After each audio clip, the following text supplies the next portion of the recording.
Hello and welcome to You Should Be Watching. Today on You Should Be Watching The Babadook.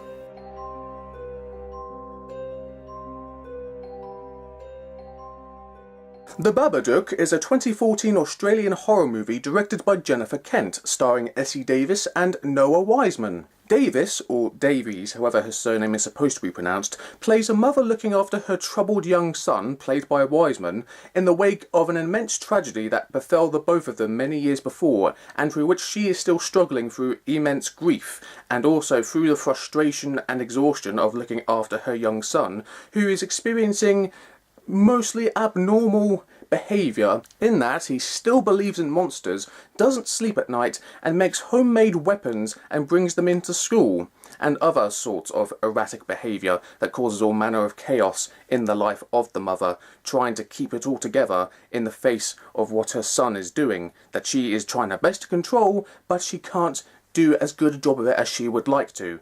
And then one night, mysteriously, on her son's bookshelf, appears a book that has never been there before and appears to have come out of nowhere. The title of this book is Mr. Babadook, and that book is hella creepy.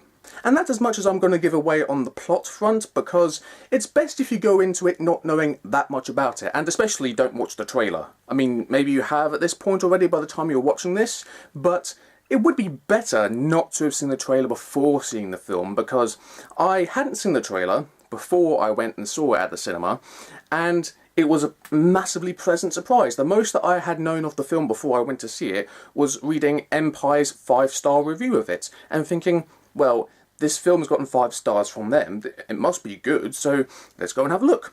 And I did, and it was good, but I hadn't seen the trailer. And that was the key thing, because when I came back home after seeing it, I watched the trailer, and the trailer gives away loads of the movie. Like, literally shots that come right at the end of the movie.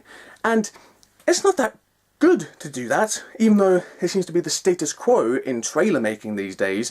I mean, dear God, why do we need to have that be a thing these days? But whatever. The point is, don't watch the trailer before you see the Babadook, because it gives away shots from like the end of the movie. And it's especially important because this is a horror movie. And with horror movies, the images are created especially to unsettle you in certain ways, as you have to go in with a certain degree of surprise and not knowing how things are going to pan out, because, you know, suspense and dread and tension and all that kind of stuff. Horror movie and filmmaking 101, you know?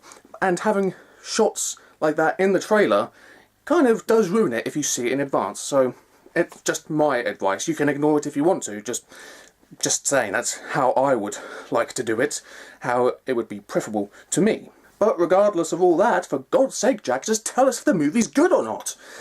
It is, thankfully. Yes, it is. It is worthy of the 5 stars that Empire gave it and the other high ratings that it's gotten since it's been released. I think it was released in Britain before it was released in America, because Britain's reviews came first and then America's are just starting to come in right now. So this is probably more helpful to Americans who have yet to go and see it. And I would thoroughly recommend that you do, whoever you are, be you British or American or any other, you know, country in the world, because it is an excellent film. Not just horror film, but just film in general. But there is something I do have to clear up right now, right quick, for a certain cross-section of the audience. And that is, don't go into this movie expecting it to be just a mindless scare fest for you to have fun in. There are other horror movies that you can do that with if you're going to just hang out with your friends and laugh through the whole thing, because, you know, the movie's not asking for you to be like involved with it in any meaningful way, just asks you to be there, be scared, and all that, you know.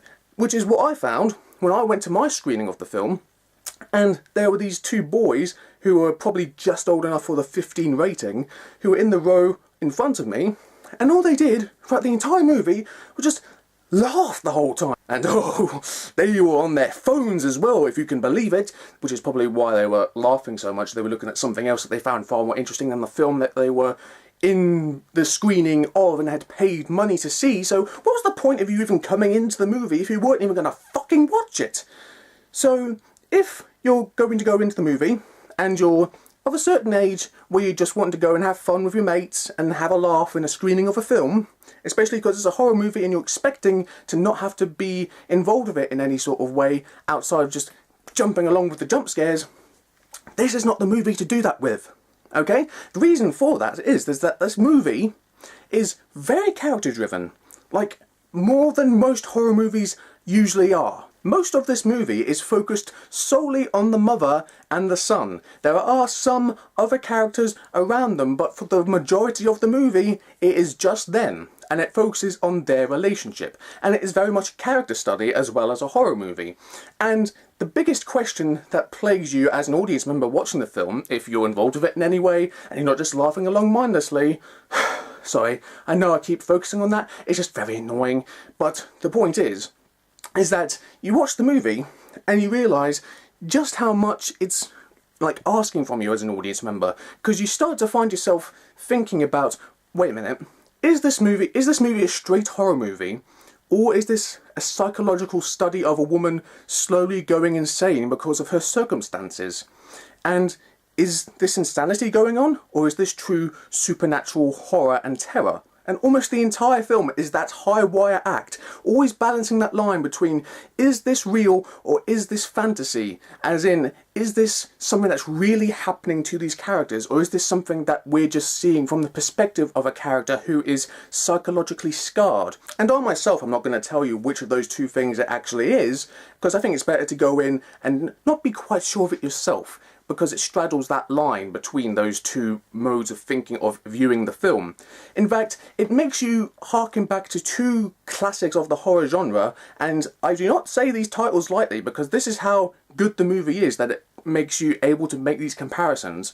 But The Exorcist and The Shining, those are two very good comparisons to make with The Babadook. It's comparable to The Exorcist because there is an argument to be made that for the first half of The Exorcist, that what you're seeing on screen isn't actually a supernatural thing, but is a psychological manifestation of the little girl who is being possessed, or might be thinking she's possessed. And that maybe a mass hysteria is happening with other people witnessing certain things happening to her. Because, you know, there's lots of scientific things where doctors are looking at Regan the girl and trying to ascertain if there's something wrong with her mentally, and if that's what's making her think that she's possessed, and causing all these things to happen.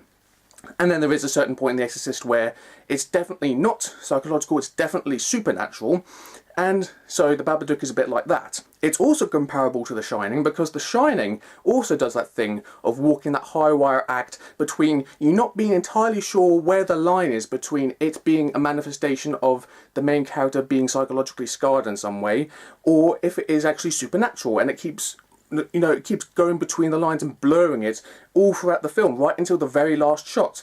And if you've not seen The Shining at this point, I won't ruin it for you, but most of us will have seen The Shining, whether we like it or not, as in whether we like the film itself or we hate the film. But regardless, we all know what the final shot is, so you'll know what I mean.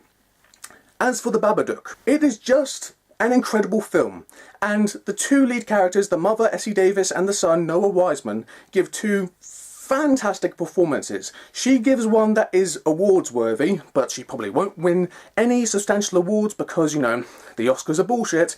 And also the son, he deserves like an Academy Award for being, you know, one of the best child actors you have ever seen in anything ever. Literally, I'm not over exaggerating. He is just like so annoying and so scary and so many other things, and so sympathetic at certain points as well. And he does all this so effortlessly that it's like, am I seeing a performance, or it's like, it's good. It's so good, his performance and her performance and the whole film, and the way that it's all shot and constructed, and the way that it makes you think right up until the very last moments of the film, makes you, when you on the way back home from seeing the film, or if you're already in home, because if by the time you're watching this it's out on DVD or whatever, and you've just finished watching it, and then you're just sitting and you're thinking about the whole film over in your mind, it will just make you think the whole time about everything that you saw and what it all means.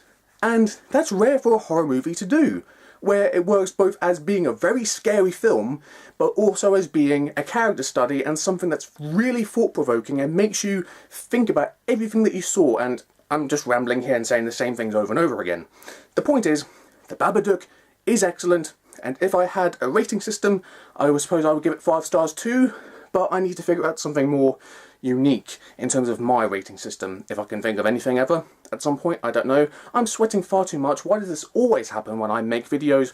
Don't know. The point is, The Babadook you should be watching it. So yes, that is this video for you.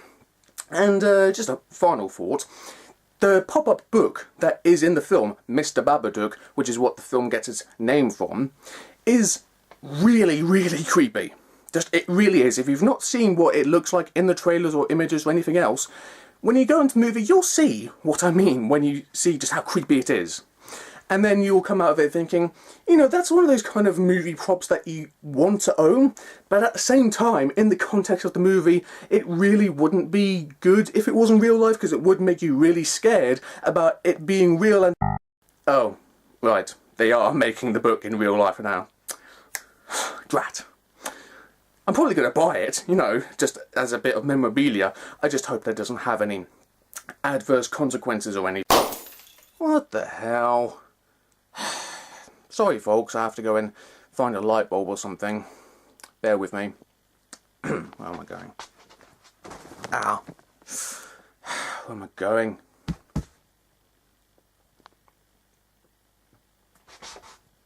What was that? Babadook. Oh, fuck me.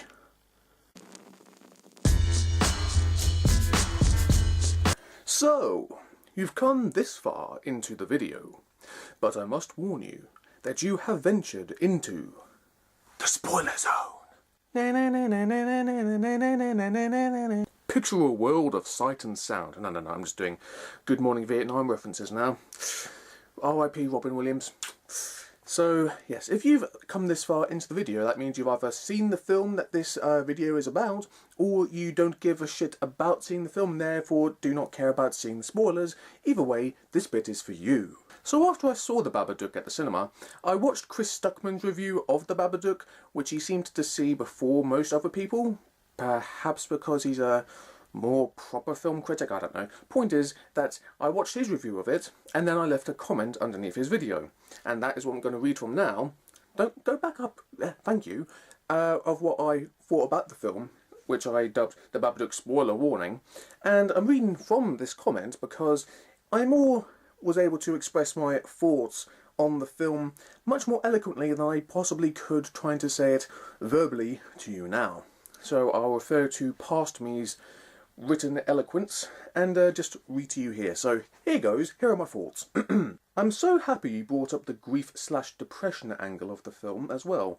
I was talking to a friend of mine who'd also seen the film and who thought that the ending was shit, and I told him my take on the film, that the Babadook was a real supernatural creature, but one that was a manifestation, literally and metaphorically, of the mother's grief over the death of her husband, that she ultimately defeated the monster through sheer force of will and through not wanting it to harm her or her son anymore, that the monster, probably not coincidentally, hid itself in the basement where all the mother's husband's belongings were stored and where her memory of him was kept out of sight, but never truly out of mind, and that ending, to me anyway, seemed symbolic of the mother having overcome and dealt with her immense grief, locking it away so that it won't affect her life as badly as it had before, and that it'll always be there and she'll have to face it every now and then, but at least she can live her life happily again regardless of that.